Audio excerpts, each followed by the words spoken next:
This is my friend Asa. He and I grew up at the end of a dead-end road on a mountain next to each other in the woods. Now he's a hot steel guitar player in Nashville, but he's visiting me. So we're gonna drag out all my steel guitars and various other guitars. He's actually good at every instrument pretty much, but since I suck at steel guitar, we're gonna see what they can do with somebody who actually knows what they're doing. So let's get digging. They're in there.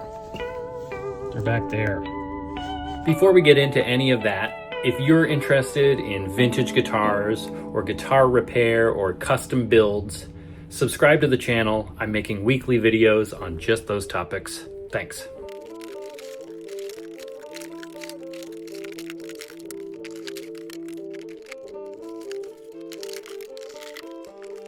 First on the docket is this 1937 Gibson. I believe this is what the kids call an EH-150.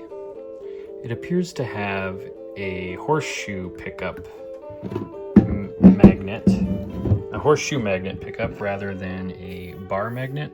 That's just conjecture based on the fact that you don't need to open up the entire guitar to get the pickup, which makes me think this could be later than 1937. We're gonna dig into it while Asa plays. We're going to add a ground wire, clean up the pots, and have a look at the pickup.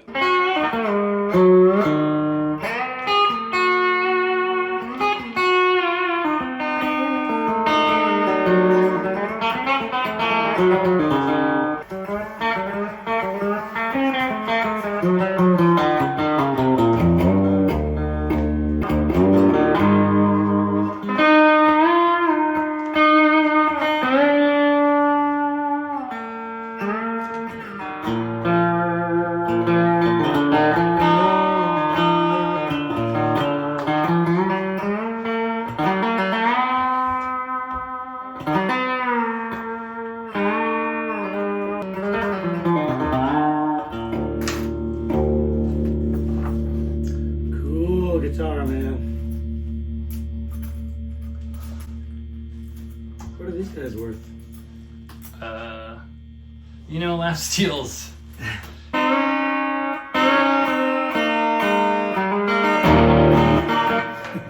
We've been playing that in their soundtracks. And our monitor guy, Benny, he sings it.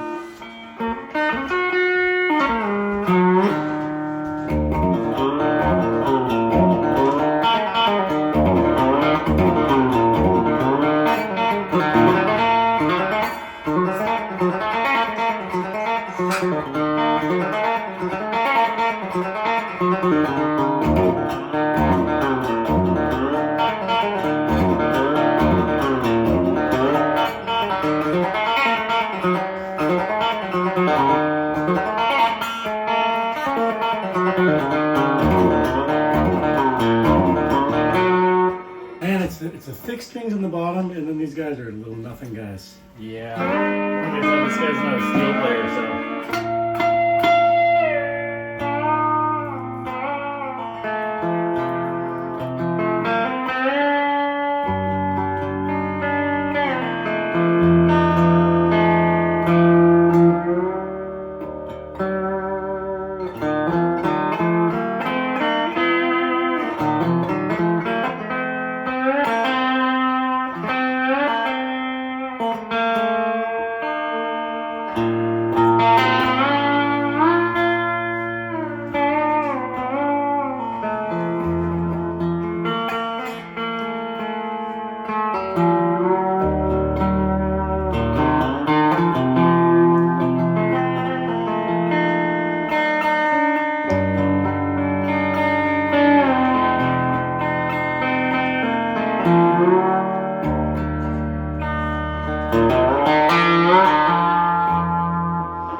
idea. Yeah.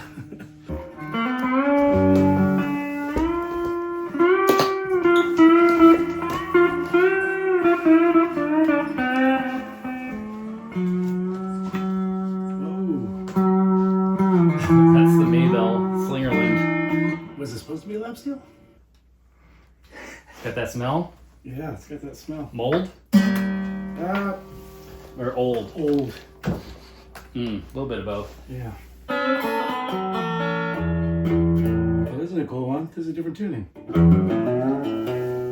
Well, this has a nice flat wounds on it too. Oh yeah.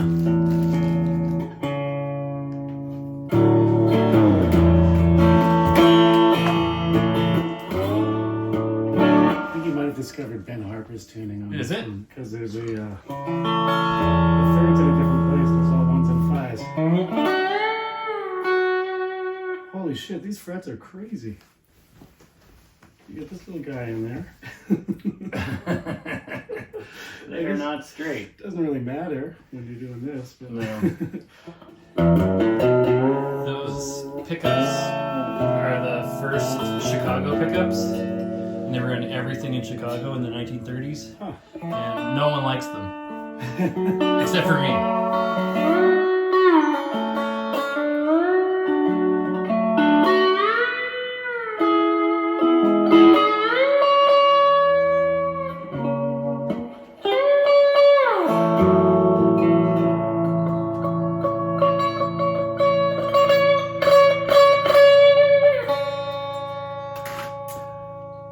yeah, I think I found the song I like on that one.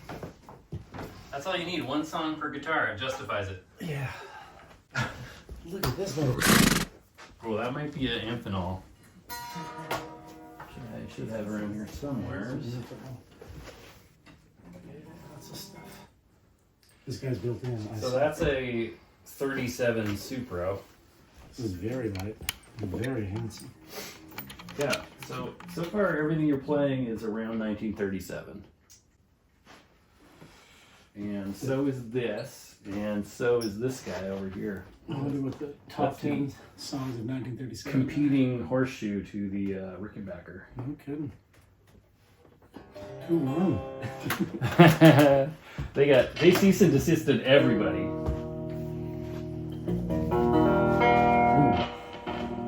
Ooh. She dirty. I have only ever seen 3 of this exact model of Supro lap steel, and all 3 are right here in Victoria, BC. 2 I imported myself, and the 3rd showed up at an antique store. I saw it on Craigslist for $105. And by the time I got there, somebody had already been waiting at the door and got it before me. So I almost had all 3. The 2 that I have are only 1 serial number apart from each other. Wow, this does not want to come off. This was made by Dobro Corp in the 1930s. There is a humbucking pickup in here, very nicely combined into one unit. The original, I'm going to say Bakelite, I don't know. Might be cellulose nitrate. The button is refusing to come loose. And by button, I mean knob. Just gonna sneak some Lloyds in here underneath the knob, hopefully. No, that's not working. All right, new plan. Gonna take it apart. And then you get to see the beautiful dual coil pickup. And we can access the potentiometer to clean it. I slacken the strings, hopefully enough that this doesn't go flying. We could probably add a ground wire while we're in here. A lot of 1930s instruments, despite the extreme hum, do not have ground wires. A large majority have the bridge, tailpiece, and electronics all in one metal unit, so they don't need grounds, but this does not have that feature.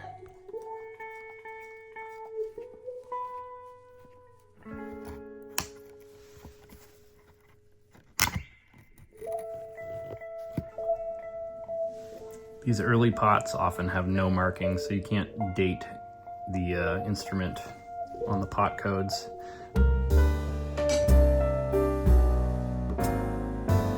We're gonna squirt some pot cleaner in there. Turn on our amp.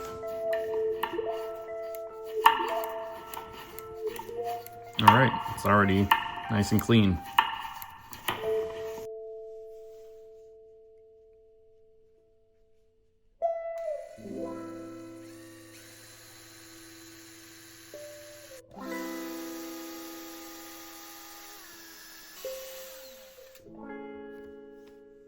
I started the hole with a rigid smaller bit, and then I use this longer bit so I don't mess up the finish with the chuck here. If you try to do the entire hole with this bit, it won't go straight.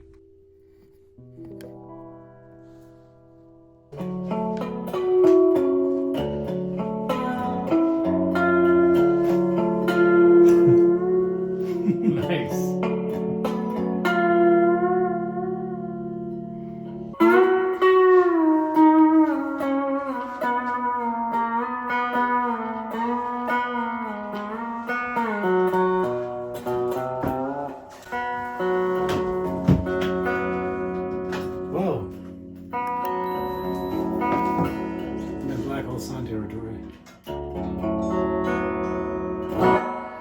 Alright, I'm gonna put this one down for a minute because I can't understand it. Yeah. High action. You getting no output? Yeah. There it is. And it's gone.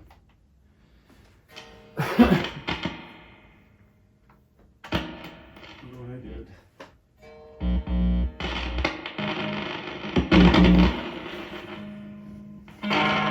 Ooh. Oh. Oh, there's no ground. Wait. Got it. What's this little switch in the back? That's a tone circuit bypass. Used to be a popular feature. Yeah, I remember that. And if you hold it horizontal, that's a output bypass. Well. All right, let's figure out why this thing wasn't working. Strip screw. Not stripped. This one looks like it was so stripped it disappeared. Stripped. And pretty much stripped too. So we will try and fix those screw holes.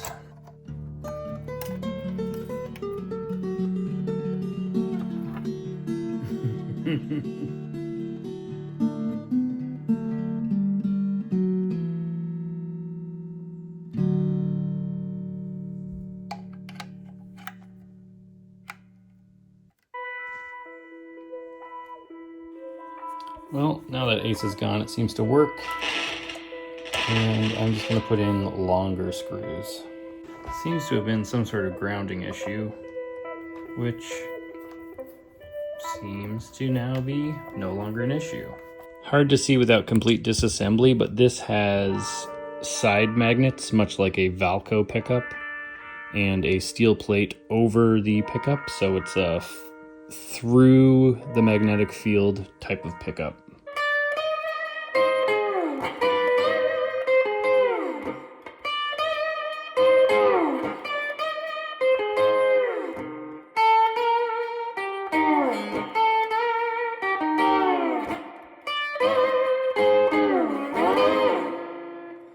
Works. This is the guy with the same pickup? That has the same pickup as that Supro you just played, and it's a Supro. What the hell? Oh, so back in the 30s, they like to make it point right at you. Cool.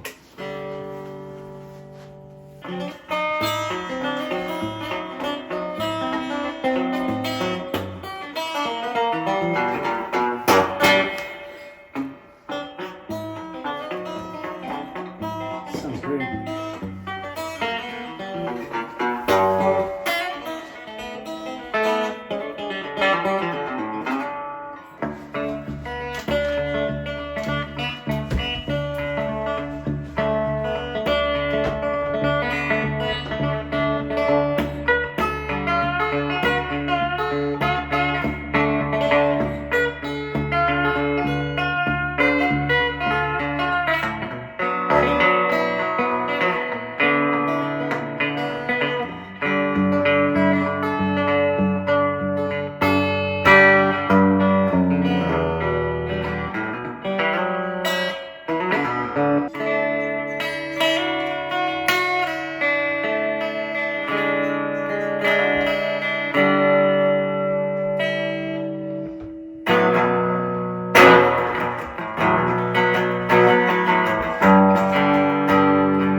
ever see Dead Man?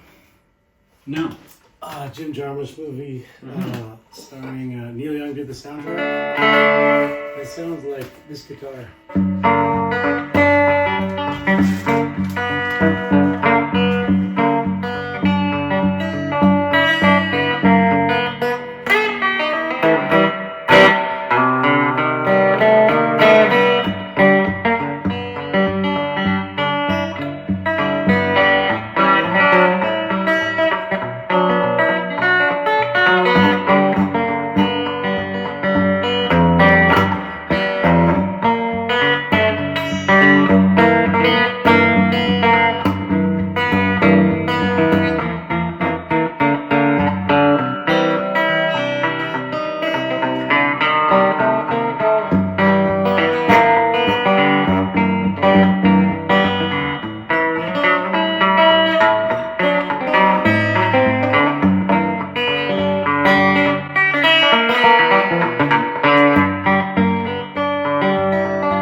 So far. Yeah, I think it's pretty sick.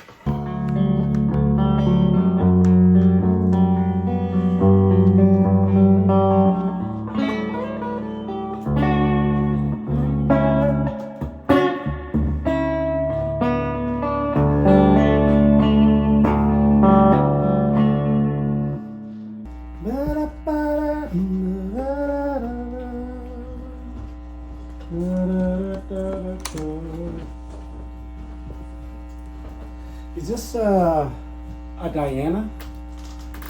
Diana's Deluxe. Damn. Are these original? Yeah. That's incredible. Do you suspect these tom pots are a measurement of these numbers? I think they're radio dials.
Was this the original net?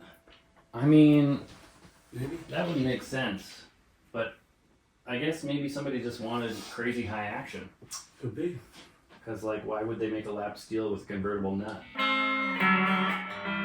Why, Buggy? Why, Buggy, why? Do you want to try that vibrola Spanish, or you want to try to lean into this guy? Yeah, let's try something else. Oh, this is Spanish. Yeah. Spanish. Spanish. They didn't ever made a Hawaiian with the vibrola. Feels like a big oversight. It does, especially in the era of only lap steels, basically. Feels like they hate money. They hate it.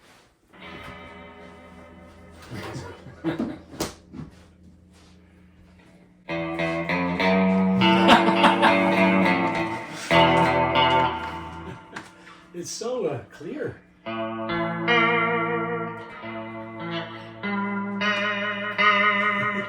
Good luck tuning it.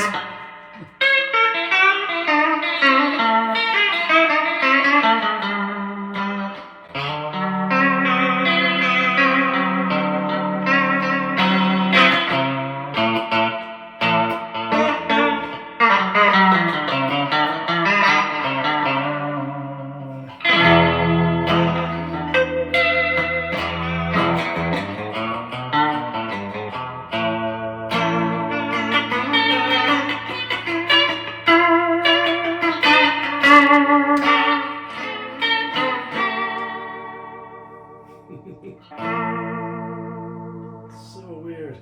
And this does nothing? That's just to reset the tuning if you turn it off. Right. That's a fine tuner.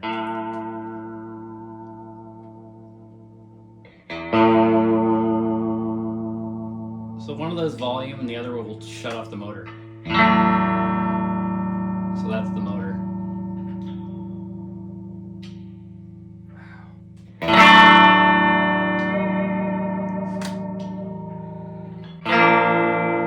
See, it ends in different places. That's Oh, why. that's incredible. You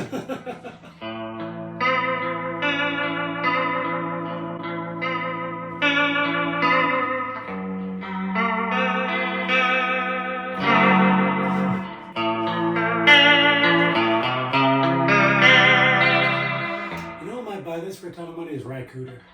You must be aware of it.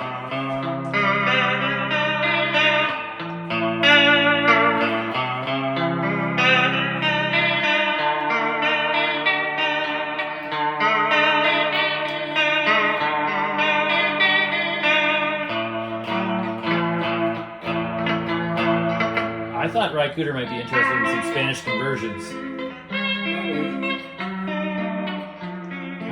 You know Mason Stoops? Yes. He has one of these, at least one. And a buddy of his just found a tenor one.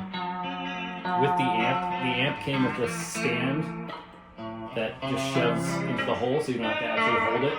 Yeah, I get that. Yeah. This is so fucking wild, man.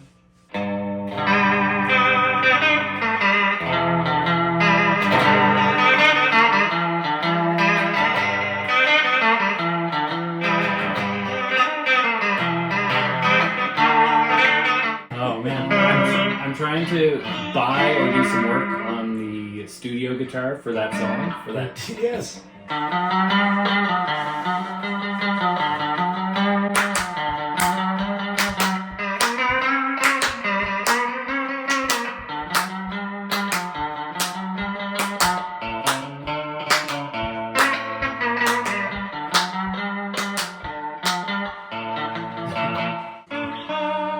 It's very funny.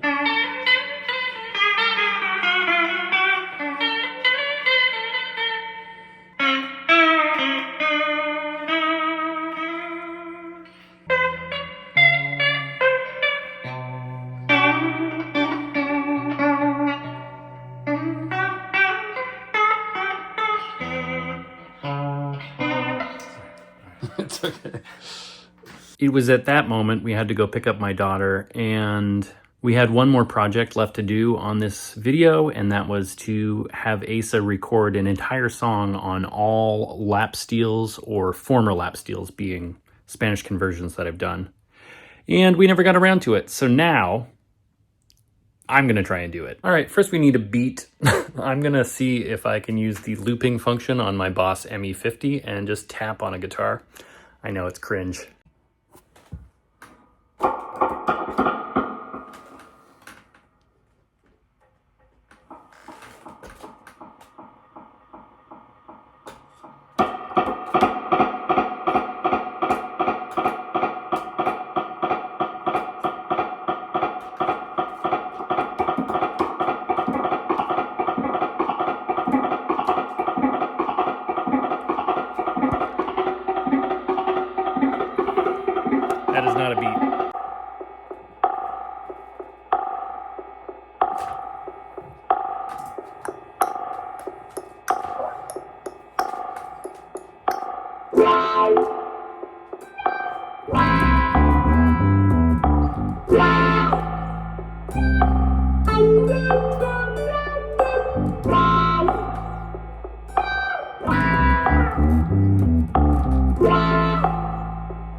Okay, that was super mid. I wish Asa had done it.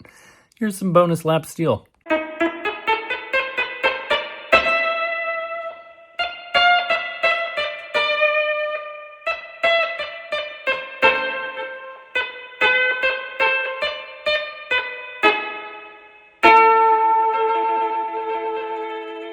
Halloween episode is next week. I'm digging up a guitar that's been in my yard for a year. Asa played all over Vermont, then he played with pretty much everyone on the east coast of Canada, and then he moved down to Nashville where he played with Leanne Womack and currently touring with Easton Corbin. Most importantly, he also played the pedal steel tracks on my own album. I will link that below, as well as his Instagram.